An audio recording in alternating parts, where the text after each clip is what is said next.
Hello student, welcome to my channel. देखिए, आज हम 3 डायमेंशनल ज्योमेट्री के कुछ प्रॉब्लम्स बताएंगे।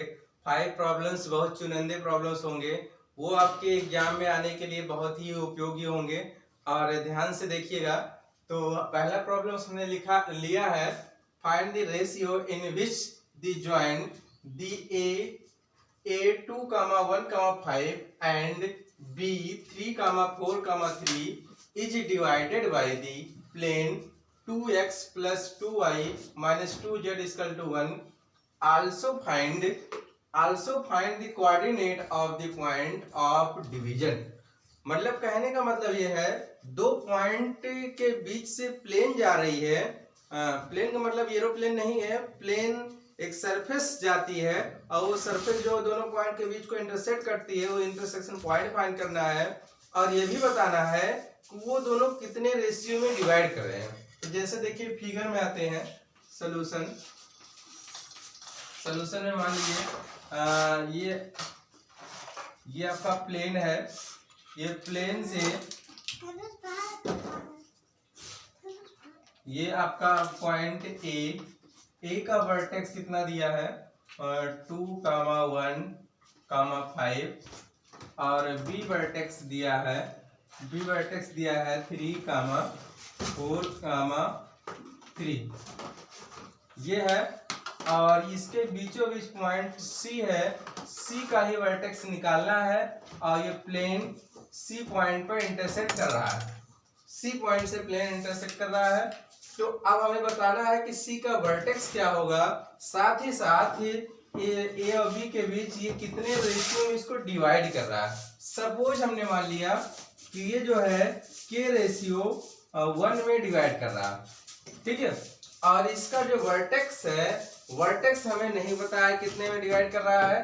तो अब इसको हम देखिए, इसको हम मान लेते हैं x1, y1, z1, x suppose कर लेते हैं x2, y2, z2। ये m इक्वल टू आपका हो जाता है m1 इक्वल टू k होता है और m2 इक्वल टू 1 मान लेते हैं, है ना। तो फार्मूला क्या है, ये सेक्शन फार्मूला तो लिखेंगे we know that section formula जो होता है x equal to m2 x1 plus m1 x2 upon m1 plus m2, यही आपने पढ़ा सेक्शन फार्मूला। तो m2 की वैल्यू क्या है, m2 की वैल्यू 1 है, 1 इंटू x1 की वैल्यू आपका 2 आ जाएगा, प्लस m1 की वैल्यू k है और x2 की वैल्यू 3 है, अपान ये हो जाएगा m1 की वैल्यू k प्लस 1। तो ये हो गया x इक्वल टू कितना हो गया 3k प्लस 2 अपान k प्लस 1। ऐसे ही y का निकालते हैं, z का निकालते हैं। चलिए y निकालेंगे, y इक्वल टू क्या हो जाएगा m2 y1 plus m1 y2 upon m1 plus m2। y equal to m2 की वैल्यू क्या है, m2 की वैल्यू 1 इंटू y1 की वैल्यू 1 प्लस m1 की वैल्यू k और y2 की वैल्यू 4 अपान k प्लस 1। कितना आ जाएगा, तो ये हो जाएगा 4k प्लस 1 अपान k प्लस 1। ऐसे ही z का निकालते हैं, तो z equal to m2 z1 plus m1 z2 upon m1 plus m2, ठीक।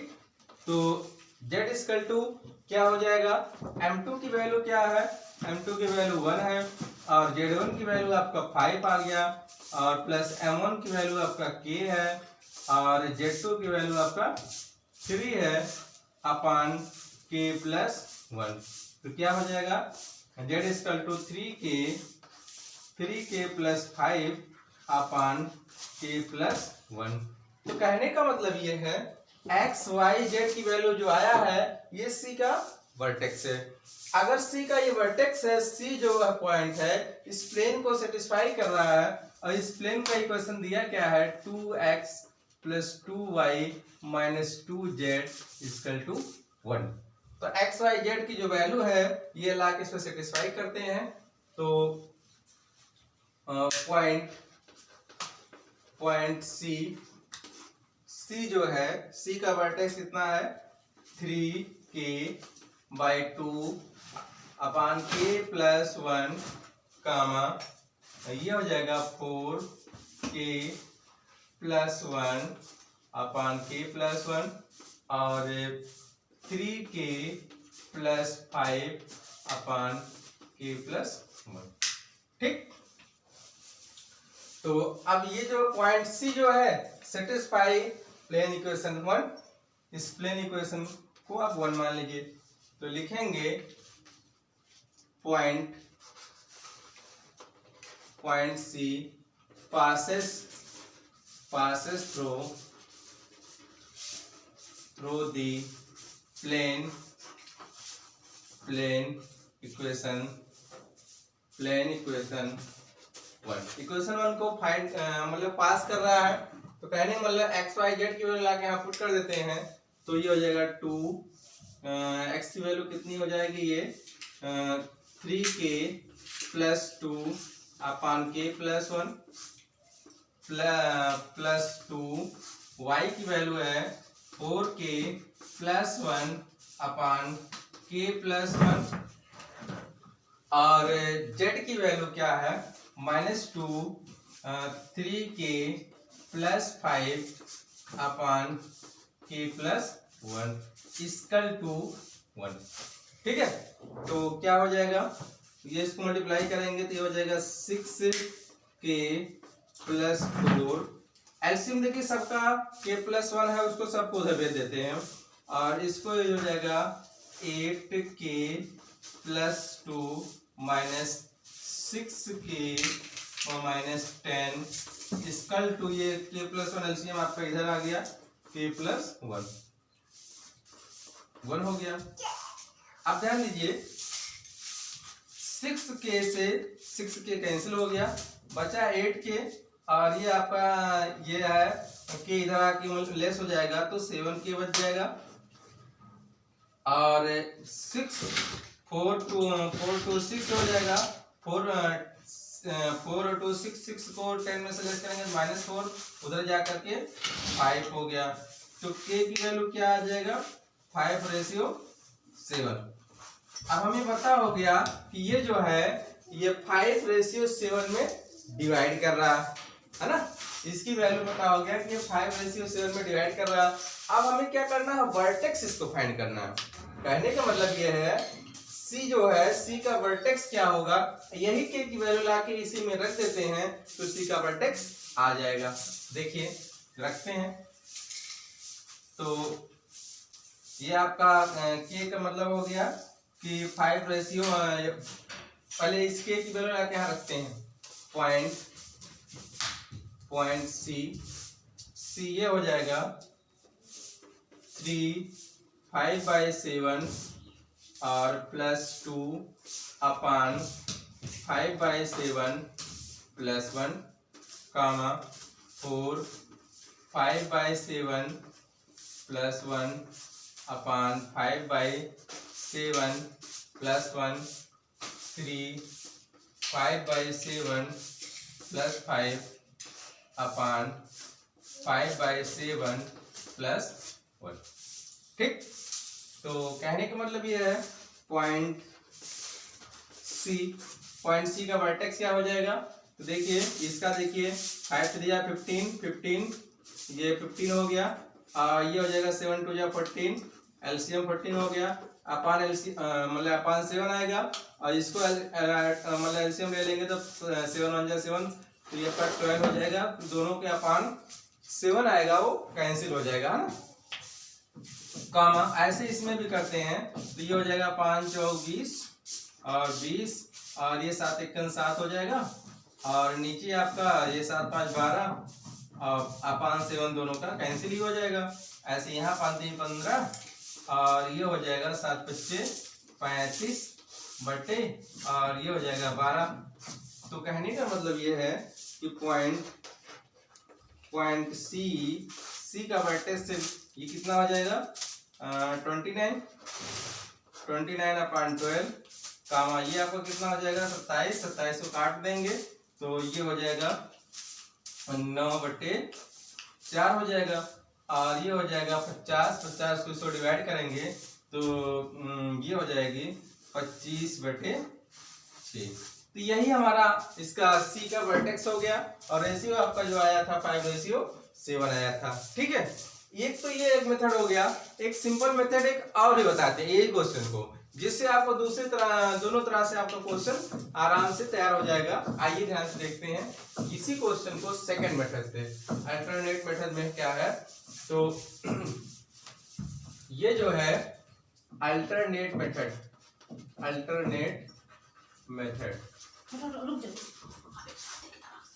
अल्टरनेट मेथड में क्या है कि इसमें जो है हमें वही चीज फिर दिया है। तो ध्यान दीजिएगा कि ये सपोज दैट ए प्लेन आपका है ही प्लेन ए का वर्टेक्स क्या है, ए का वर्टेक्स हमारा 2, 1, 5, बी का वर्टेक्स 3, 4, 5। ये है 5 नहीं ये 3 है। ठीक, तो इस प्लेन का इक्वेशन आपको दे रखा है 2x + 2y - 2z = 1। ठीक, तो हमें इन दोनों पॉइंट के द्वारा इसका हमें रेशियो फाइंड करना है। इन दोनों पॉइंट के द्वारा इसका हमें रेशियो फाइंड करना है। रेशियो के लिए देखिए क्या करते हैं, लिखेंगे सॉल्यूशन में लिखेंगे पॉइंट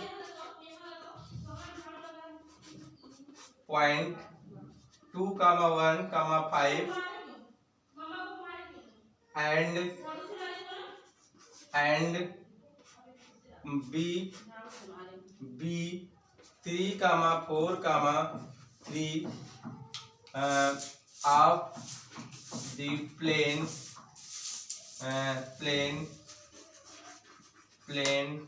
1 रेशियो पहले रेशियो फाइंड करते हैं।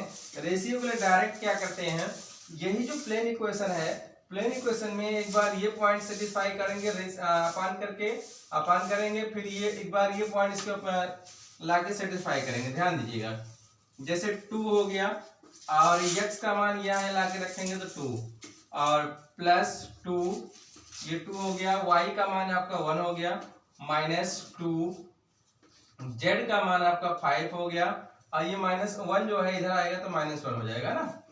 और ऐसे ही नीचे करते हैं 2 और x की वैल्यू आपकी बार ये पॉइंट पर सेटिस्फाई करते हैं 3 प्लस और ये 2, फिर y की वैल्यू आपका 4 हो गया, फिर -2 फिर z की वैल्यू आपका 3 हो गया -1। हाँ, आगे फार्मूला माइनस होता है, फार्मूला आपको बताया गया था, नेक्स्ट वीडियो में आप देखेंगे तो उसके सारे आर्टिकल हमने डिटेल दिया था आप लोग को। तो ये आपका हो गया 2 × 2 = 4 और ये हो गया 2 और ये हो जाएगा 5 × 2 = 10 -1 अपान ये हो जाएगा 6 और ये हो जाएगा 4 × 2 = 8 और ये हो गया 6 और -1, 6 से 6 कैंसिल हो गया और ये देखिएगा 4 × 2 = 6 हो गया, 6 में से 5 इसके 5 को मिला के 5 -5 था माइनस और ये भी माइनस आया हमारा तो प्लस हो जाएगा। नीचे आपका 8 में से 1 इसका 7 आ गया तो कुल मिला के 5/7।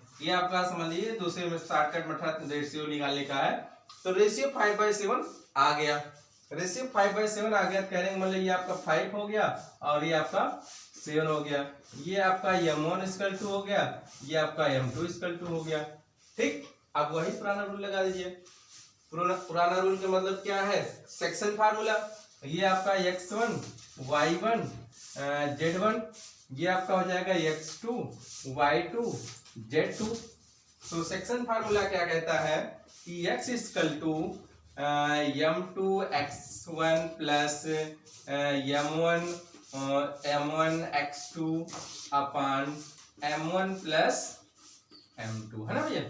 तो x इक्वल टू क्या हो जाएगा, m2 की वैल्यू क्या है हमारा 7 इंटू x1 की वैल्यू 2 प्लस m1 की वैल्यू 5 और x2 की वैल्यू 3 अपान 5 प्लस 7 कितना हो जाएगा सॉल्व करने पे, 7 दूनी 14 और ये हो जाएगा 5 तिहाई 15 बटे 12, तो कुल मिलाकर कितना आ गया 1, ये 5 तिहाई 15 हुआ था, तो ये आपका हो जाएगा 29 अपान 12। x की वैल्यू आ गई, y निकाल दीजिए, y इसका तो क्या हो जाता है m2y1 plus m1 y2 upon m1 plus m2, तो ये आपका हो जाएगा m2 की वैल्यू हमारा क्या है 7, m2 की वैल्यू हमारा है 7 इंटू y1 की वैल्यू 1 प्लस m1 की वैल्यू 5 और y2 की वैल्यू 4 अपान 5 प्लस 7, तो कितना हो जाएगा 7 हो गया और ये 5 चौक 20 अपान 12 हो गया, तो कुल मिला के 27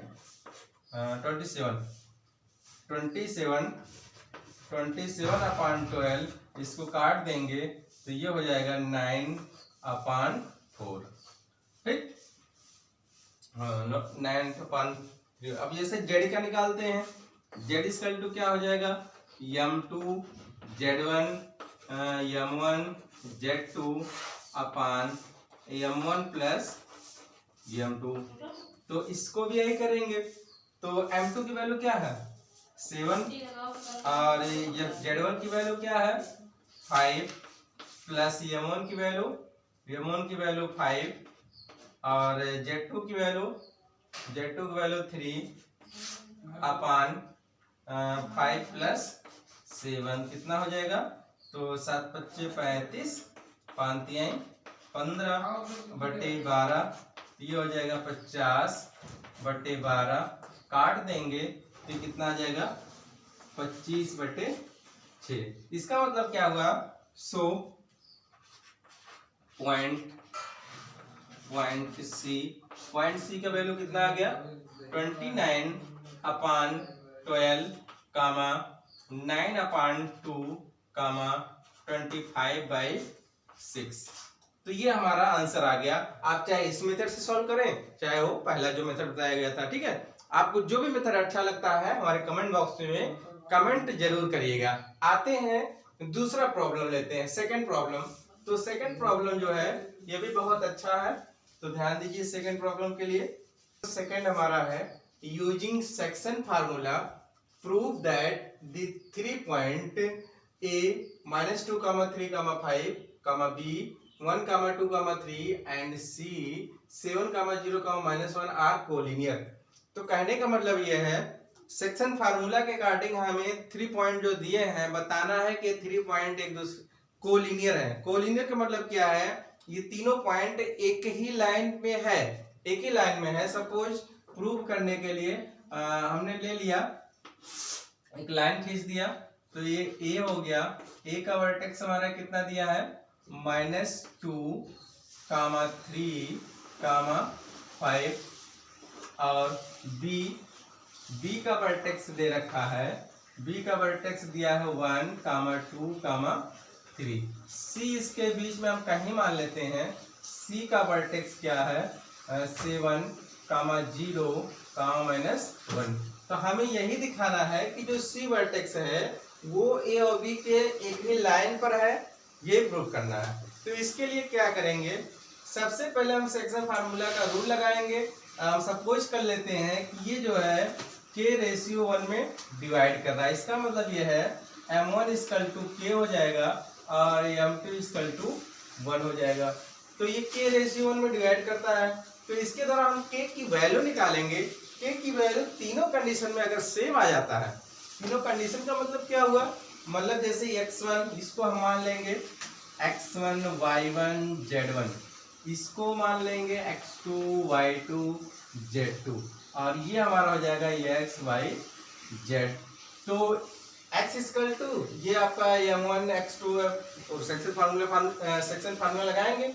उसके बाद जो k की वैल्यू होगी तीनों कंडीशन में सेम होगा तो हम कोलिनियर कह देंगे। तो देखिए हम लगाते हैं, आप लोग ध्यान से देखिए।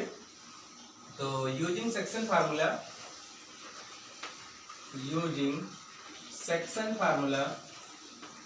सेक्शन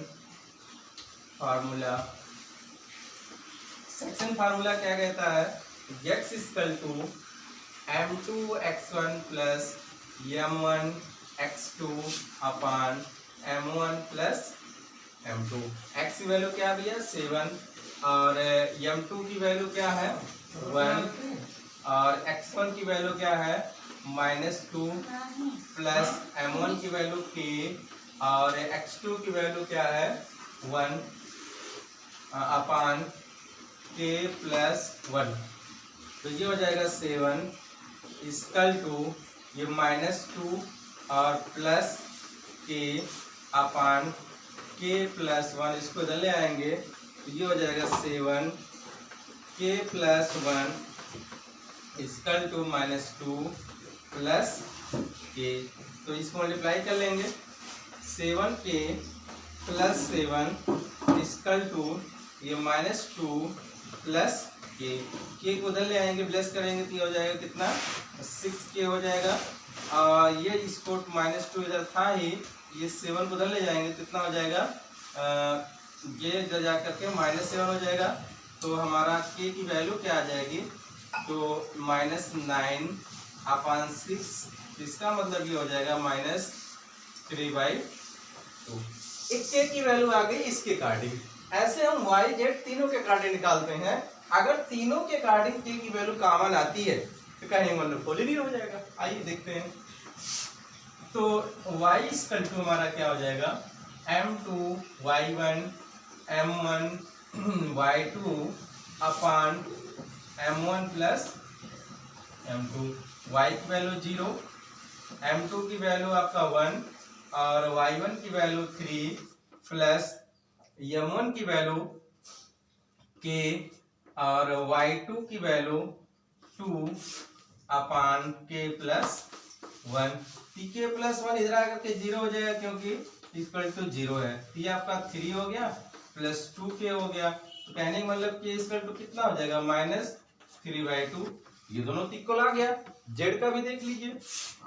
z के लिए equal to z equal to m2 z1 plus m1 z2 upon m1 plus m2।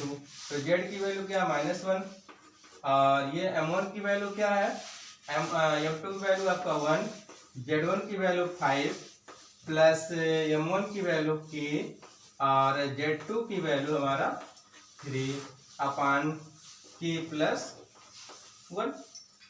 ठीक, इसको ले आइए तो ये हो जाएगा -k -1 इक्वल टू 5 और ये हो जाएगा 3k। तो 3k हो गया। अब हम क्या करेंगे k को एक साइड ले आएंगे और 5 को एक साइड कर लेंगे तो ये हमारा कितना हो जाएगा इधर आगे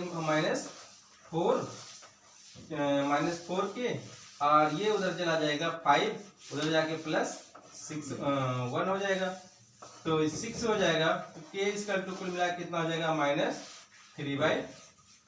तीनों कंडीशन में देख लिया आपने k इक्वल है तो अब डायरेक्ट लिख देते हैं hence given point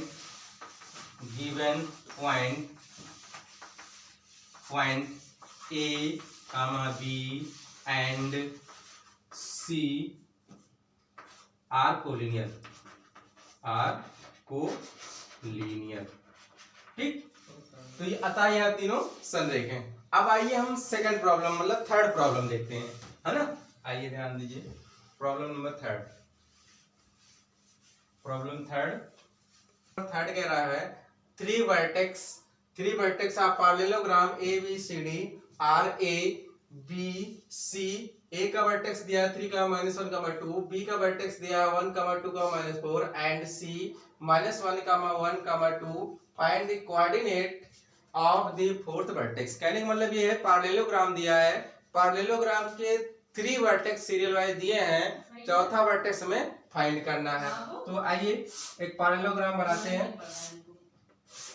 ये पैरेललोग्राम ए का वर्टेक्स दे रखा है 3, -1, 2 और बी का वर्टेक्स कितना है 1, 2, -4, सी का वर्टेक्स है -1, 1, 2 और डी का वर्टेक्स हमें नहीं पता है, इसको हम मान लेते हैं ये है ये हमारा हो जाएगा x, y, z मान लेते हैं ना। अगर इसके डायगोनल को हम मिलाते हैं, डायगोनल को सपोज ऐसे मिला लिया, तो डायगोनल जो होगा ये दूसरे को जो काटेगा तो वो मिड पॉइंट पे काटेगा। कहने का मतलब ये है इसका और इसका मिड पॉइंट ये होगा, इसका और इसका भी मिड पॉइंट ये होगा, और दोनों आपस में इक्वल होंगे क्योंकि मिड पॉइंट तो एक ही होगा ना, कॉमन होगा। चलिए इसका मिड पॉइंट क्या हो जाएगा, मिड पॉइंट ये आपका O, तो ये हो जाएगा 3 -1/2 क्योंकि माइनस हो जाएगा, -1 प्लस 1/2 फिर कामा 2 प्लस 2/2। ये तो हो गया इन दोनों पॉइंट के लिए। अब यही पॉइंट जो है इन दोनों पॉइंट के लिए इक्वल हो जाएगा, तो डायरेक्ट हम x y z की वैल्यू आराम से ले आएंगे। आइए फटाफट देख लेते हैं। तो ये हो जाएगा according to mid point theorem, according to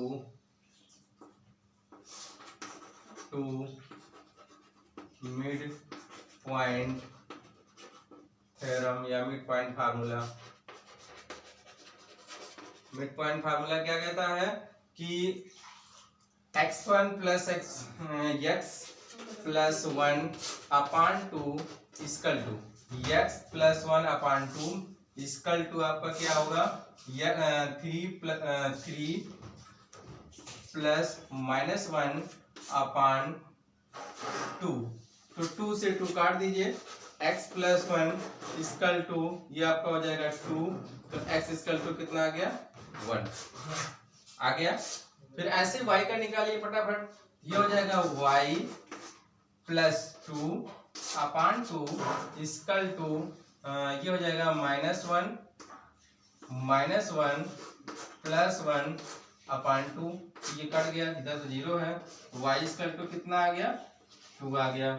फिर ऐसे z का निकाल दीजिए, z का क्या हो जाएगा z -4 upon 2 equal to 2 plus 2 upon 2 से 2 कटा, ये हो गया z -4 और ये हो जाएगा 2 to 4, तो ये कितना हो जाएगा, ये उधर जाके चला जाएगा, तो ये हो जाएगा z इक्वल टू 8।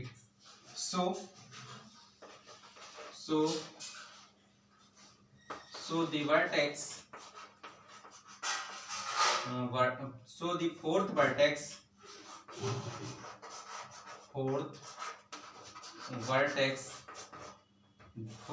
क्या है d, कितना आ गया 1, 2, 8। आइए प्रॉब्लम नंबर 4। प्रॉब्लम नंबर 4 तो देखिए वो भी बहुत छोटा है, ऐसे ही बहुत आसान क्वेश्चंस है, ध्यान दीजिए। प्रॉब्लम नंबर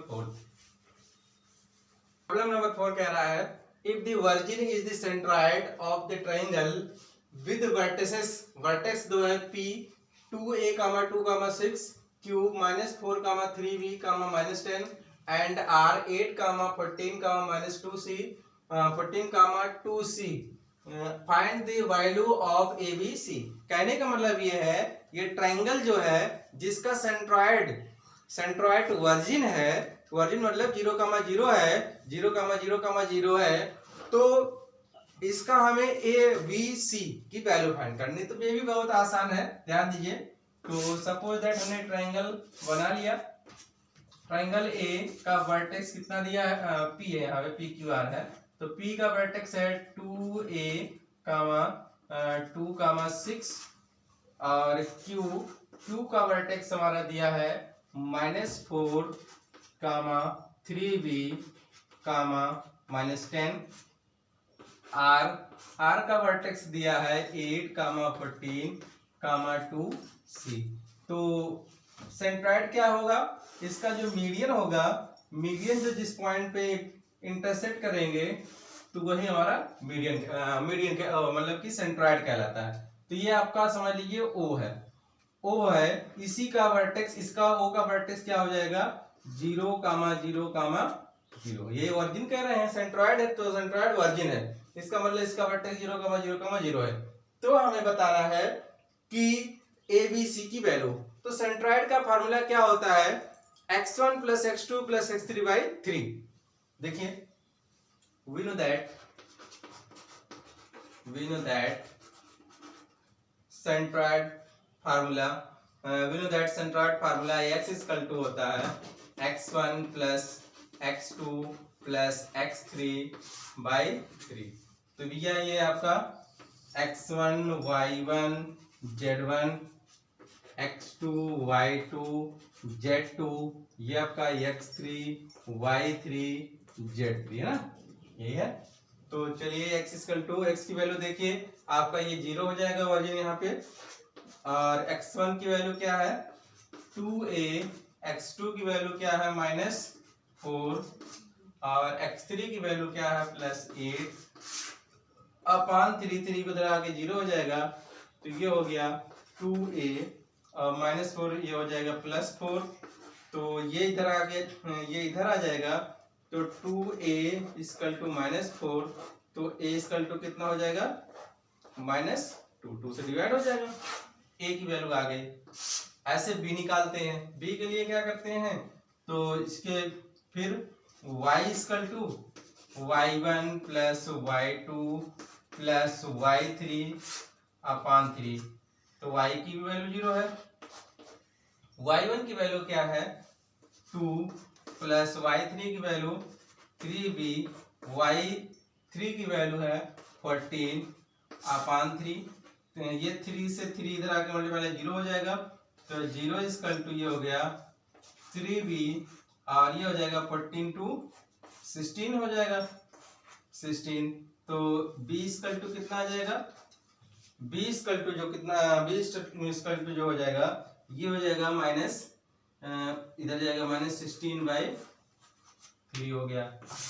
ऐसे z इक्वल टू निकालते हैं, तो z equal to z1 plus z2 plus z3 upon 3, तो ये क्या हो जाएगा z की वैल्यू क्या हमारा, z की वैल्यू 0 है, ये 0 हो गया, z1 की वैल्यू 6, z2 की वैल्यू -10 और z3 की वैल्यू है 2c अपान 3, ये 3 इधर आके 0 हो जाएगा, तो ये -10 में से 6 लेस हो जाएगा तो -4, तो ये हो जाएगा 2c equal to 4, 2c equal to -4 हो जाएगा, तो फिर c इक्वल टू कितना आ जाएगा 2 आ जाएगा।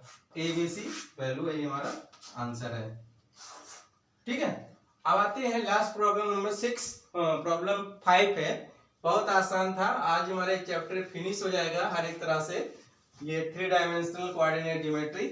ठीक है, तो देखिए प्रॉब्लम नंबर 5 कह रहा है ये point R with x coordinate 4 lie on the line segment joining the point P2, -3, 4 and Q 8, 0, 10 find the coordinate of the point R। कहने का मतलब ये है कि R पॉइंट जो है x एक्सिस के पर है, तो इसका हमें वर्टेक्स निकालना है कि R का वर्टेक्स क्या होगा। तो ध्यान दीजिए, सपोज दैट आपने ये बना लिया, ये x एक्सिस हो गया, ये y एक्सिस हो गया, ये z एक्सिस होगा। पॉइंट x एक्सिस पे ये यहाँ से वर्जिन से 4 लाइज कर रहा है, यहाँ से यहाँ तक कि 4 है, तो ये हो गया 4, 4 लाई कर रहा है, और ये नहीं बताया है कि x एक्सिस पे ये point R the x coordinate, केवल x कोऑर्डिनेट की बात कर रहे हैं, तो यहाँ पे नहीं होगा, ये x कोऑर्डिनेट की बात कर रहे हैं। तो ये आप कोई सपोज पॉइंट यहाँ है, तो ये पॉइंट जो है PQR, R मान लिया गया, R पॉइंट है और बाकी अदर का जो नहीं पता है इसको हम ए कामा बी मान लेते हैं, या ये आपको x, ये x है इसको y मान लीजिए, इसको z मान लीजिए, आसान पड़ेगा। तो r जो है इसके आगे इधर आपका यहाँ पॉइंट ये p कर लीजिए, p की वैल्यू कितनी है 2 कामा -3 कामा 4। यहाँ q कर लीजिए, q की वर्टेक्स कितनी दी है, q की 8 कामा 0 कामा 10। ठीक, तो कह रहे हैं कि ये r का जो वर्टेक्स है इसी को फाइंड करना है। x कोऑर्डिनेट जो है केवल 4 दिया है, y z नहीं पता है, यहाँ तक ये भी नहीं पता है कि कितने रेशियो में भी डिवाइड कर रहा है, रेशियो भी नहीं पता है। तो रेशियो के लिए हम यहाँ पे ये k मान लेते हैं और ये आपका 1 मान लेते हैं। सपोज दैट ये आपका m1 इक्वल टू हो गया और ये आपका m2 इक्वल टू हो गया। इसको आप x1 y1 z1 मान लीजिए, इसको आप x2 y2 z2 मान लीजिए। ठीक, तो फार्मूला क्या कहता है, section formula x equal to m2 x1 plus m1 x2 upon m1 plus m2।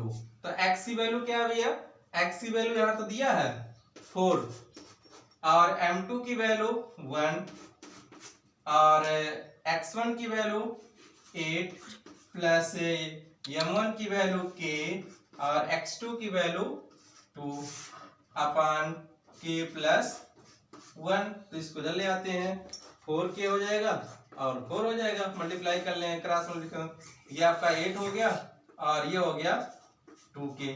इसको इधर ले आएंगे, इसको इसमें लाके लेस करेंगे तो ये 2k हो जाएगा और ये 4 इधर आके ऐड कर लेस कर देंगे तो 8 माइनस 4 हो गया। तो k इक्वल टू कितनी हो जाएगी, डायरेक्टली निकाले तो 1/2 4 हो जाएगा, 2 से डिवाइड कर देंगे, k की वैल्यू आ गई। k की वैल्यू आ गई, इसके द्वारा अब हमें क्या करना है, yz की वैल्यू निकालनी है। देखिए फटाफट ऐसे yz की वैल्यू निकाल देते हैं, यही फार्मूला लगाएंगे कि k का मतलब क्या हुआ 1/2, यहाँ लिख लेते हैं k इक्वल टू 1/2 रेशियो में डिवाइड करता है। तो y इक्वल टू होता है m2 y1 plus m1 y2 upon m1 plus m2। तो y की वैल्यू पता भी नहीं है, हमें वही निकालना है। m2 की वैल्यू अगर ये आपके इक्वल टू 1/2 आया है तो इसका मतलब है कि k का मान यहाँ पे 1 हो जाएगा और m2 का मान ये इक्वल टू 2 हो जाएगा। चलिए, तो y इक्वल टू m2 की वैल्यू क्या है, m2 की वैल्यू आपका 2 इंटू y1 की वैल्यू 0 प्लस y1 की वैल्यू 0 प्लस m1 की वैल्यू 1 और y2 की वैल्यू -3 अपान 1/2 k की वैल्यू क्या है 1 प्लस, चलिए पट से आ जाएगा। तो y इक्वल टू कितना आ गया भैया, ये तो 0 है, -3/3, तो y इक्वल टू कितना आ गया -1। y की वैल्यू आ गई। z निकालो फट से, z की वैल्यू क्या हो जाएगी, z equal to m2 z1 plus m1 z2 upon m1 plus m2।